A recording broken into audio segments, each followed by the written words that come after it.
नमस्कार, आवाज समाचार में आप सभी का स्वागत है। मैं हूं सीमा। खबरों की शुरुआत करते हैं। सबसे पहले नजर डाल लेते हैं हेडलाइंस पर। नेपाल में अंतरिम पीएम की रेस में नया सरप्राइज, घिसिंग का नाम सबसे आगे। राहुल गांधी की विदेश यात्राओं में सुरक्षा उल्लंघन, सीआरपीएफ ने जताई चिंता। काशी में कूटनीति की गूंज, पीएम मोदी ने मॉरिशस पीएम रामगुलाम का किया भव्य स्वागत। आपने बीजेपी पर लगाया आस्था के राजनीतिकरण का आरोप, बीजेपी ने किया पलटवार। और कंगना रनौत पर मानहानि का केस, सुप्रीम कोर्ट में 12 सितंबर को होगी अहम सुनवाई। और अब खबरें विस्तार से। नेपाल की सियासत इस वक्त बड़े मोड़ पर है। अंतरिम प्रधानमंत्री की कुर्सी के लिए अब तक काठमांडू के मेयर बालेन शाह और पूर्व मुख्य न्यायाधीश सुशीला कार्की के नाम पर चर्चा थी, लेकिन अब तस्वीर बदल गई है। बालेन शाह ने युवाओं में लोकप्रिय होने के बावजूद जिम्मेदारी लेने से साफ इनकार कर दिया है। सुशीला कार्की के नाम पर संवैधानिक अड़चन और उम्र को लेकर मतभेद सामने आए। इन तमाम उठापटक के बीच अब एक नाम उभर कर आ रहा है और वो नाम है कुलमान घिसिंग। घिसिंग वही शख्स हैं जिन्होंने नेपाल को बिजली संकट से बाहर निकालकर लोगों का भरोसा जीता और देश में पावर हीरो बनकर छाए। प्रदर्शनकारी उन्हें देशभक्त और सबका चहेता बता रहे हैं। उनका मानना है कि घिसिंग भ्रष्टाचार के खिलाफ नई लड़ाई का चेहरा बन सकते हैं और सियासत के पुराने ढर्रे से बिल्कुल अलग छवि रखते हैं। यही वजह है कि अब नेपाल की अंतरिम सरकार की कमान सौंपने की सबसे मजबूत संभावना उनके नाम पर बन रही है। नेपाल में हालात लगातार बदल रहे हैं। हिंसक प्रदर्शनों के बाद ओली सरकार का तख्ता पलट हो चुका है, लेकिन अब तक अंतरिम सरकार के मुखिया के नाम पर सहमति नहीं बन पाई है। सत्ता को लेकर जेनजी के गुट आमने सामने हैं। काठमांडू और आसपास के इलाकों में सेना का दबदबा बढ़ गया है। तीसरे दिन भी कर्फ्यू लगा हुआ है। संसद भवन और सुप्रीम कोर्ट से लेकर नेताओं के घरों तक आगजनी हुई है। हालात संभालने के लिए सेना को बड़ा रोल निभाना पड़ रहा है। पहले पूर्व चीफ जस्टिस सुशीला कार्की का नाम सामने आया, लेकिन उनके नाम पर विरोध शुरू हो गया। अब कुलमान घिसिंग को आगे किया गया है। वही बालेन शाह के समर्थक खुलकर सुशीला कार्की का विरोध कर रहे हैं। इस बीच दोनों गुटों में झड़प तक हो चुकी है। हिंसा का असर, नेपाल की हिंसा में अब तक 34 लोगों की मौत हो चुकी है, जबकि 1300 से ज्यादा लोग घायल हैं। सोशल मीडिया पर पाबंदियों के खिलाफ शुरू हुआ विरोध अब पूर्ण सत्ता संकट में बदल चुका है। नेपाल की कमान आखिर किसके हाथ में जाएगी, ये सबसे बड़ा सवाल है। नेपाल में भ्रष्टाचार और सोशल मीडिया प्रतिबंध के खिलाफ जेनजी के नेतृत्व में हुए हिंसक प्रदर्शन ने देश को हिलाकर रख दिया है, जिसके चलते प्रधानमंत्री केपी ओली को इस्तीफा देना पड़ा। लेकिन तब तक संसद भवन, राष्ट्रपति भवन और कई सरकारी व राजनीतिक इमारतों को आग के हवाले किया जा चुका था। इसी अराजकता के बीच देश भर की जेलों पर हमले हुए और करीब 13,000 से ज्यादा कैदी फरार हुए। इनमें से कई कैदी भारत की ओर भाग निकले। भारत नेपाल सीमा पर एसएसबी ने अब तक 35 फरार कैदियों को गिरफ्तार किया है, जिनमें से 22 यूपी, 10 बिहार और 3 पश्चिम बंगाल में पकड़े गए हैं। वहीं हिंसा के दौरान नोबस्ता बाल सुधागृह में सुरक्षाकर्मियों और कैदियों की झड़प में 5 किशोर कैदियों की मौत हो गई। सोशल मीडिया बैन हटाने के बावजूद जनता का गुस्सा कम नहीं हुआ है, जिससे सरकार को सेना की मदद भी लेनी पड़ी और कर्फ्यू लगाना पड़ा। अब नेपाल में अंतरिम सरकार के गठन की प्रक्रिया शुरू हो गई है, जिसमें सुप्रीम कोर्ट की पूर्व मुख्य न्यायाधीश सुशीला कार्की को अगला प्रमुख बनाया जा सकता है। एसएसबी अधिकारियों ने कहा है कि सीमा पर चौकसी और तलाशी अभियान तेज कर दिया गया है, क्योंकि फरार कैदियों की संख्या और भी बढ़ सकती है। नेपाल में जारी हिंसा, विरोध प्रदर्शन और प्रधानमंत्री केपी शर्मा ओली के इस्तीफे के बीच बिहार राज्य के डिप्टी सीएम सम्राट चौधरी का बयान सामने आया है। उन्होंने नेपाल की मौजूदा अराजकता स्थिति के लिए सीधे तौर पर कांग्रेस पार्टी को जिम्मेदार ठहराया। सम्राट चौधरी ने कहा है कि अगर कांग्रेस ने पड़ोसी देशों को अलग थलग न किया होता और नेपाल भारत का हिस्सा होता तो आज वहां शांति और समृद्धि होती।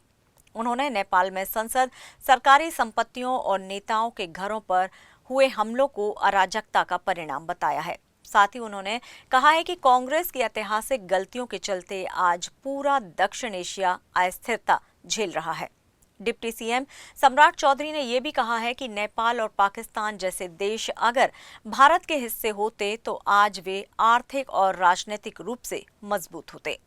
उन्होंने कहा कि अब समय आ गया है कि लोग इस ऐतिहासिक सच्चाई को समझें और कांग्रेस की नीतियों को जिम्मेदार ठहराएं। बिहार नेपाल से सीमा साझा करता है, ऐसे में सम्राट चौधरी का ये बयान न केवल राजनीतिक बल्कि कूटनीतिक दृष्टिकोण से भी महत्वपूर्ण माना जा रहा है। उन्होंने ये भी जोड़ा है कि लोगों का असंतोष समझ में आता है, लेकिन इसे अराजकता का रूप नहीं देना चाहिए। सम्राट के इस बयान पर राजनीतिक हलकों में बहस तेज हो गई है। ये सब कांग्रेस की भूल है। अराजकता इसलिए हो रहा है कि कांग्रेस ने इन देशों को अलग रखा। नेपाल यदि आज भारत का अंग होता, वहाँ शांति भी होती तो नेपाल में खुशहाली भी होती। सोशल मीडिया को लेकर के सम्राट जी सवाल उठ रहे हैं, क्या कोई गाइड? लेकिन अराजकता नहीं होना चाहिए। मैंने कहा कि आज यदि वो भारत का अंग होता तो आज नेपाल भी समृद्ध होता। यदि पाकिस्तान भारत का अंग होता तो आज भारत के साथ वो समृद्ध होता। मैं तो स्पष्ट कह रहा हूँ कि ये कांग्रेस की भूल है, जिसके चलते हमको ये झेलना पड़ रहा है। प्रधानमंत्री नरेंद्र मोदी आज अपने संसदीय क्षेत्र वाराणसी पहुंचे, जहां उनका जबरदस्त स्वागत किया गया। मोदी ने यहां मॉरिशस के प्रधानमंत्री डॉक्टर नवीन चंद्र रामगुलाम से मुलाकात की और प्रतिनिधिमंडल स्तर की वार्ता हुई। इस दौरान भारत और मॉरिशस के बीच कई अहम समझौते ज्ञापनों पर हस्ताक्षर किए गए।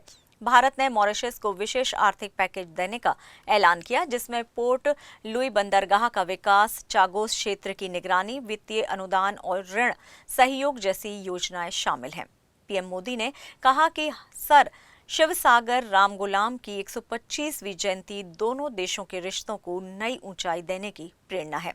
वहीं मॉरिशस के प्रधानमंत्री 3 दिन वाराणसी में रहेंगे। काशी में हुई ये कूटनीतिक बैठक न सिर्फ भारत और मॉरिशस की साझेदारी को मजबूत करेगी, बल्कि हिंद महासागर क्षेत्र और ग्लोबल साउथ की सामूहिक आकांक्षाओं के लिए भी अहम मानी जा रही है।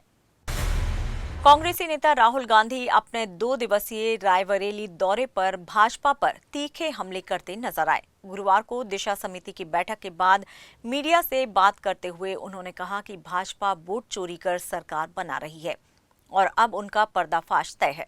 उन्होंने दावा किया कि महाराष्ट्र, हरियाणा और कर्नाटक में चुनावों के दौरान वोटों की चोरी हुई है और इसका ब्लैक एंड व्हाइट सबूत उनके पास मौजूद है। राहुल ने चेतावनी दी है कि हाइड्रोजन बम आने वाला है, सब कुछ साफ हो जाएगा। राहुल गांधी ने बुधवार शाम ऊंचाहार में बूथ अध्यक्षकों से मुलाकात की और उन्हें भारी मतों से जीत दिलाने के लिए धन्यवाद कहा। उन्होंने चुनाव आयोग पर गंभीर आरोप लगाते हुए कहा कि आयोग ने लोकसभा चुनाव के बाद 1 करोड़ फर्जी वोट जोड़ दिए। उन्होंने वोट चोर गद्दी छोड़ नारे लगवाकर कार्यकर्ताओं में जोश भरा और कहा कि भाजपा संविधान को कमजोर कर रही है। उन्होंने ये भी कहा कि भाजपा की जीत चुनाव आयोग की मिलीभगत से हुई है। डायनामिक एक्सप्लोसिव आपको सबूत देने वाले हैं। पूरे देश में नारा चल रहा है, वोट चोर गद्दी छोड़ का नारा चल रहा है। आग जैसे फैल रहा है, क्योंकि सच्चाई है और हम आपको दिखाएंगे। हिंदुस्तान के युवा, आप अच्छी तरह सुनिए, सच्चाई है कि वोट चोरी करके सरकारें बन रही हैं। हम गारंटी करके आपको प्रूफ देने वाले हैं। धन्यवाद। बीजेपी के लोग एजिटेट हो रहे हैं, मैं उनसे कहना चाहता हूं, आप एजिटेट नहीं होइए, क्योंकि हाइड्रोजन बम जब आएगा सारा का सारा साफ हो जाएगा। खबरों में यहाँ लेंगे एक छोटा सा ब्रेक। आप बने रहिए आवाज समाचार के साथ।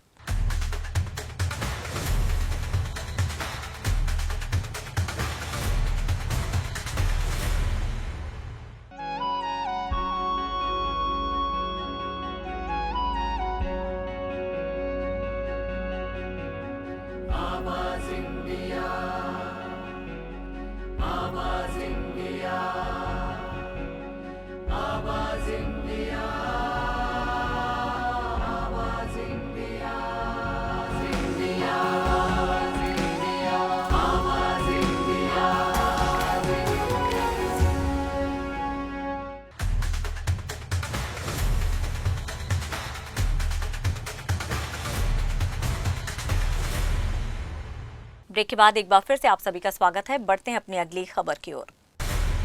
केंद्रीय रिजर्व पुलिस बल यानी कि पीएफ ने कांग्रेस अध्यक्ष मल्लिकार्जुन खड़गे और राहुल गांधी को पत्र भेजकर पिछली विदेशी यात्राओं के दौरान सुरक्षा प्रोटोकॉल के उल्लंघन पर गंभीर चिंता जताई है। आपको बता दें कि राहुल गांधी को Z+ श्रेणी की सर्वोच्च सुरक्षा प्राप्त है, जिसमें एडवांस सिक्योरिटी लाइजन व्यवस्था शामिल है।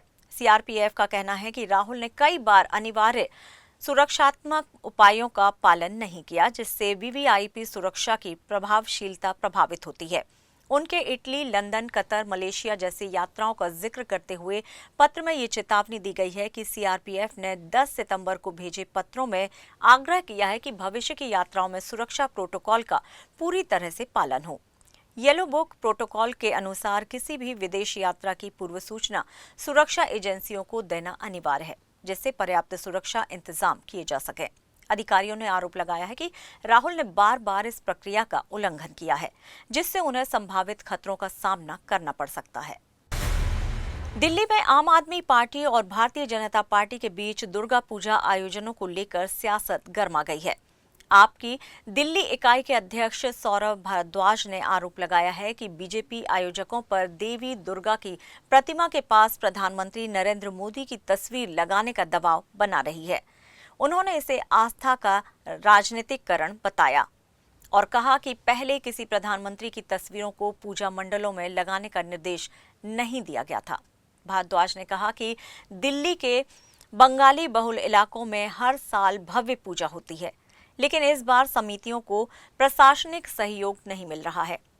वहीं इस पर पलटवार करते हुए दिल्ली बीजेपी प्रवक्ता प्रवीण शंकर कपूर ने कहा है कि आप नेताओं को पीएम मोदी के नाम से डर लगता है और वे संतुलन खो बैठते हैं।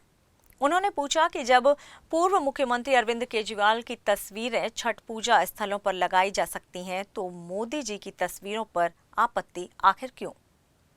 कपूर ने दावा किया है कि मुख्यमंत्री रेखा गुप्ता की अगुवाई वाली सरकार धार्मिक आयोजनों को सहयोग देने के लिए पूरी तरह से प्रतिबद्ध है।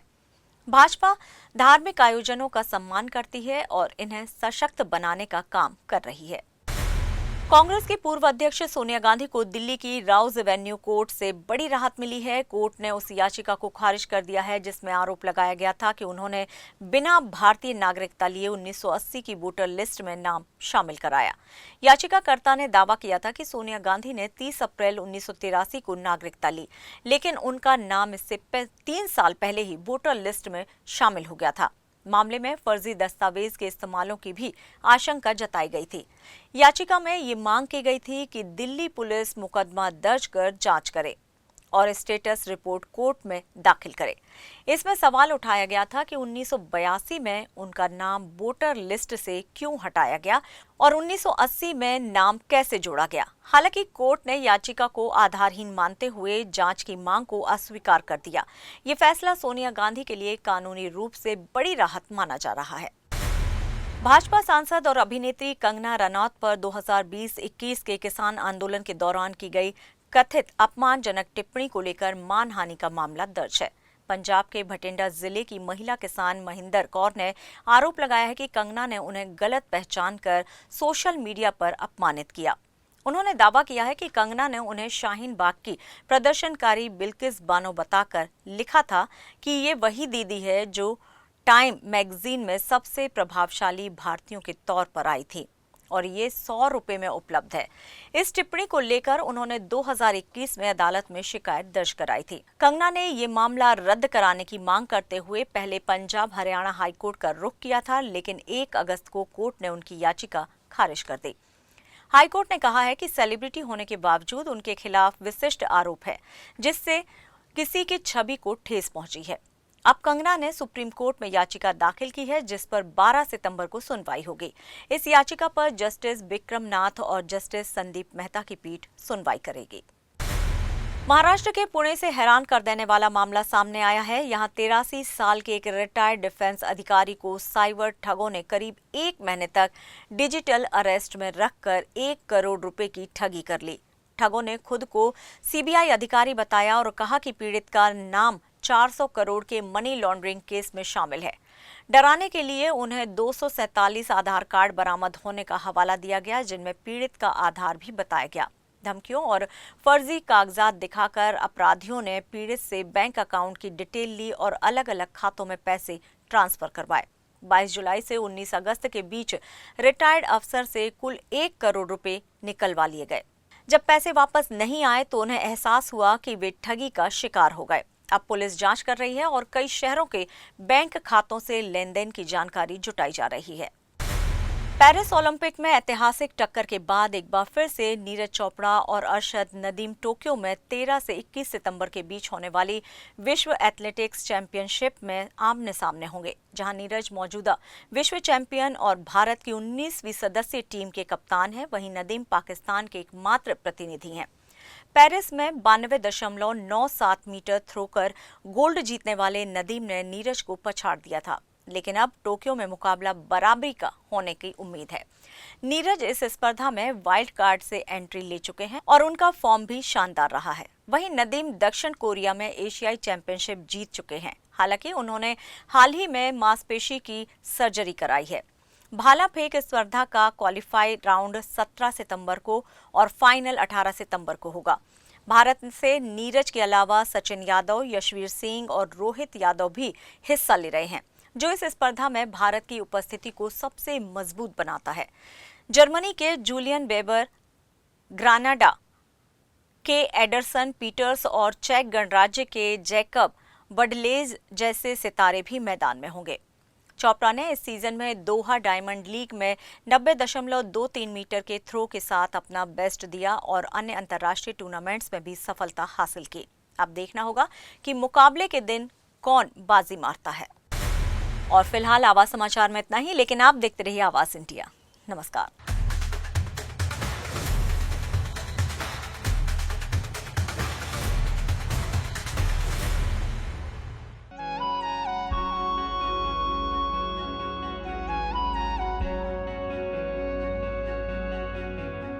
आवाज इंडिया।